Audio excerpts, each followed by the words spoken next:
नमस्कार दोस्तों, स्वागत है आपका आज की इस वीडियो में जिसमें हम देखेंगे संख्या पद्धति के कुछ अत्यंत महत्वपूर्ण प्रश्नों को। और इन प्रश्नों को हल करने के लिए एक बहुत ही आसान सा तरीका सीखेंगे। तो आइए दोस्तों शुरू करते हैं। पहला प्रश्न दिया है, किसी संख्या को 31 से भाग देने पर शेषफल 21 प्राप्त होता है, उसी संख्या को 17 से भाग देने पर शेषफल क्या होगा। तो देखिए, इस तरह के प्रश्नों को करने के लिए क्या करना है, जो शेषफल दिया हो उसमें जिस संख्या से भाग देने के लिए बोला जाए उससे भाग दे देते हैं। देखिए, मान लीजिए 21 है, 21 लिखा है, 21 दिया है शेषफल, और हमें 17 से भाग करने के लिए बोला है कि उस संख्या में किससे भाग करें, जो भागफल क्या होगा। तो 17 एकन 17, बच्चे कितने, 4, 4 जो क्या है शेष रह गया, शेषफल। तो यही क्या हो जाएगा, हमारा आंसर हो जाएगा शेषफल। आपको करना सिर्फ इतना है कि जो संख्या में शेषफल दिया हो, शेषफल में उस संख्या से भाग दे दे जिससे भाग देने के लिए कह रहा है। देखिए, इसमें शेषफल 21 दिया है और भाग देने के लिए कह रहा है 17 से, तो हम शेषफल में 17 से भाग दे दिया। शेष कितना बचा, 4। तो ये हो गया हमारा आंसर। तो ये ऑप्शन नंबर बी जो हमारा इसमें सही हो जाएगा। आइए अगला प्रश्न देखते हैं। अगला प्रश्न दिया है, यदि कोई संख्या 15 से उतनी बड़ी है जितनी 57 से छोटी है तो वह संख्या बताओ। तो देखिए, इस तरह के प्रश्न अगर आपको कहीं मिल जाए तो उसे क्या करेंगे, x मान लेते हैं, x प्लस वाई और बटा में कर देंगे 2। इस फॉर्मूले से जो है निकालेंगे हम। तो x और y क्या है, एक संख्या ये है, x बराबर मान लेते हैं 15 और y बराबर है 57।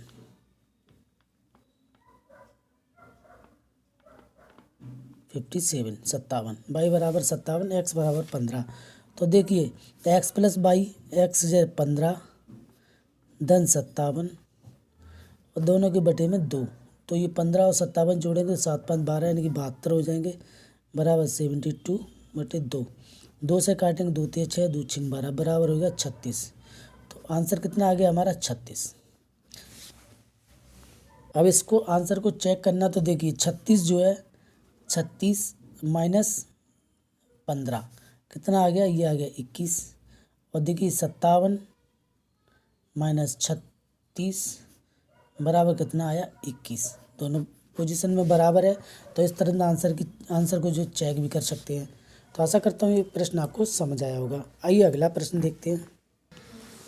अगला प्रश्न दिया है, दो संख्याओं का अंतर 3 हो और उनके वर्गों का अंतर 39 हो तो छोटी संख्या बताओ। देखिए, दो संख्याएं हैं, माना दो संख्याएं जो हैं, माना वे संख्याएं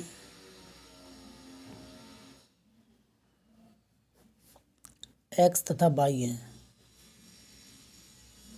अब प्रश्न क्या कह रहा है, प्रश्न कह रहा है दो संख्याओं का अंतर x माइनस वाई बराबर हो जाएगा 3, और कह रहा है उनके वर्गों का अंतर, वर्ग करेंगे x square minus y square बराबर कितना है, 39।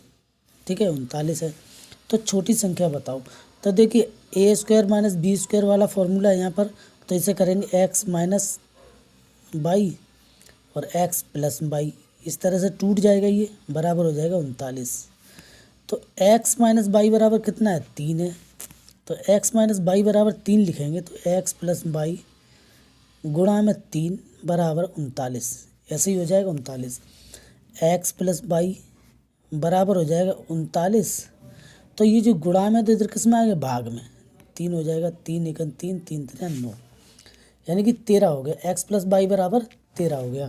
तो देखिए, एक्स माइनस वाई बराबर 3 है, एक्स माइनस वाई बराबर 3 और एक्स प्लस वाई बराबर 13। देखिए, माइनस यहाँ पर है, प्लस यहाँ पर है, तो ये कट जाएंगे, जोड़ने पर ये क्या कट जाएंगे। तो ये 2x हो जाएगा, बराबर हो जाएगा 16। तो x बराबर हो जाएगा 16 बटे 2, 2 से काट देंगे तो 8 आ जाएगा। तो x बराबर हो गया 8।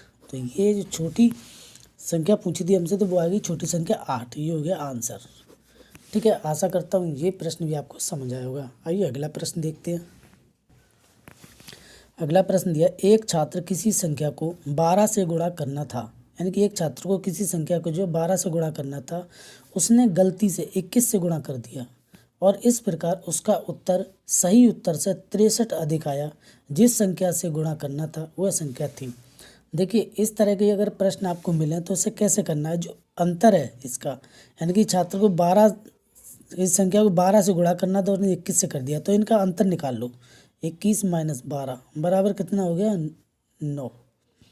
9 अंतर आ गया। और जो उसका उत्तर, सही उत्तर से 63 अधिक आया, और जो अधिक आया उसमें उसका दे दो भाग, तो हमें क्या उस संख्या मिल जाएगी।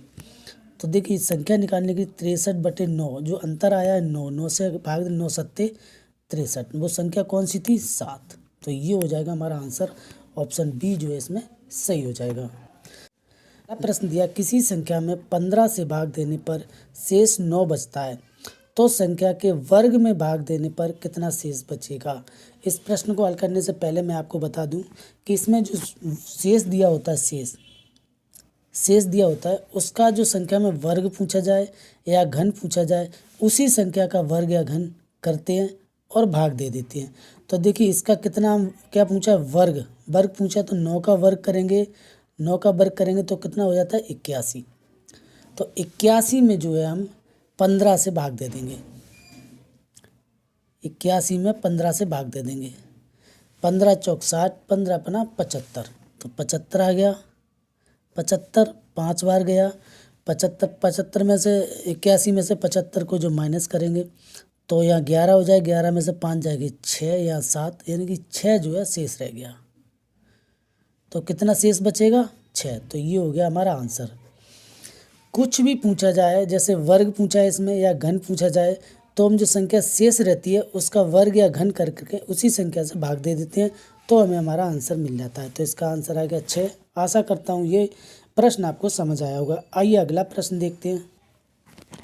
अगला प्रश्न दिया, किसी संख्या p में 12 से भाग देने पर 4 शेष बचता है, यानी कि कोई संख्या p है, उसमें अगर 12 से भाग देते हैं तो 4 शेष बचता है, तो संख्या के घन में भाग देने पर शेष बताओ, यानी कि संख्या के घन में तो शेष कितना बचता है, 4। हमने अभी बताया आपको, चाहे वर्ग दिया हो या घन दिया हो, हम शेष का ही वर्ग या घन करके उसी संख्या से जो भाग दे देते हैं तो हमें आंसर मिल जाता है। तो 4 का जो हम घन करेंगे तो कितना हो जाएगा, 4 गुणा 4 गुणा 4 बराबर 16, 16 चौक 64, 64 हो गया घन 4 का।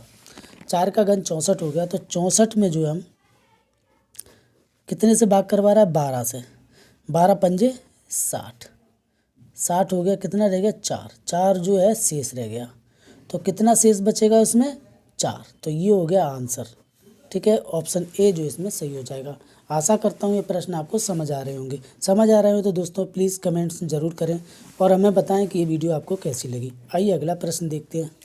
अगला प्रश्न दिया, किसी संख्या में 13 से भाग देने पर 3 शेष बचता है, तो संख्या के वर्ग में भाग देने पर क्या शेष बचेगा। यानी कि कोई संख्या है, उससे 13 से अगर हम भाग देते हैं तो 3 शेष बचता है, और अगर उसके वर्ग में भाग देने पर कितना शेष बचेगा। दोस्तों यहाँ पे थोड़ी सी मिस्टेक है, यहाँ 5 है, 3 की जगह 5, तो ये 5 शेष बचता है। तो संख्या के वर्ग में भाग देने पर क्या शेष बचेगा, तो हम 5 का जो क्या करेंगे, वर्ग, 5 का वर्ग करेंगे तो यहाँ कितना हो जाएगा, 25। ठीक है, 25 हो गया। 25 में जो हम उस संख्या का, जो संख्या दी जाती है जिसे भाग देते हैं, उसका हम भाग कर देंगे, यानी कि 13 का। 13 दूनी होता है 26, जो कि ज़्यादा हो जाएगा, एक बार ही जाएगा 13। 13 में जब माइनस करेंगे, 5 में से 3 गया 2 और यहाँ रह गया 1, तो कितना शेष बचेगा, 12।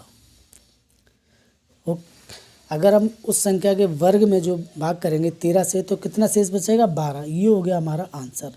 तो 13 यानी कि 12 जो है ऑप्शन ए हमारा इसमें सही हो जाएगा। आइए अगला प्रश्न देखते हैं। अगला प्रश्न दिया, किसी संख्या में 7 का भाग देने पर 3 शेष बचता है, तब संख्या के 17 गुना में भाग देने पर क्या शेष बचेगा। तो शेष है, शेष में ही हम भाग देते हैं। अब देखिए 3 दिया है, शेष बचता है, तब संख्या के 17 गुना, तो 3, वैसे तो हम 3 में भाग दे देते, लेकिन वो कह रहा है 17 गुना, तो इसका हम 17 गुना करेंगे। 17 तीन कितना होता है, 51। अब 51 में हम भाग देंगे उस संख्या का जिससे वो भाग दिलवा रहा है, यानी कि 7 से। तो 51, 7 से भाग करेंगे, 7 पंजे 35, 7 छिंग 42, 7 सत्ते 49, 7 बार जाएगा, 7 सत्ते 49, बचा कितना, 2। तो 2 जो हमारा क्या हो जाएगा, शेष। तो यही हमारा आंसर हो गया। देखिए वो कह रहा है कि 3 शेष बचता है। पहले तो हम शेष में भाग दे देते, शेष में भाग दे करके निकाल लेते, लेकिन वो कह रहा है कि मैं 17 गुना में, संख्या के 17 गुना में भाग देने पर क्या शेष बचेगा। तो शेष का 17 गुना कर लो, बात वही है। तो ये निकल आया 51, 51 में 7 का भाग दे दिया, 2 शेष रह गया। तो ये हमारा आंसर हो गया ऑप्शन ए, जो इसमें सही हो जाएगा। आशा करता हूँ ये प्रश्न आपको अच्छे लगे होंगे और समझ में भी आए होंगे। धन्यवाद दोस्तों, मिलते हैं अगले वीडियो में।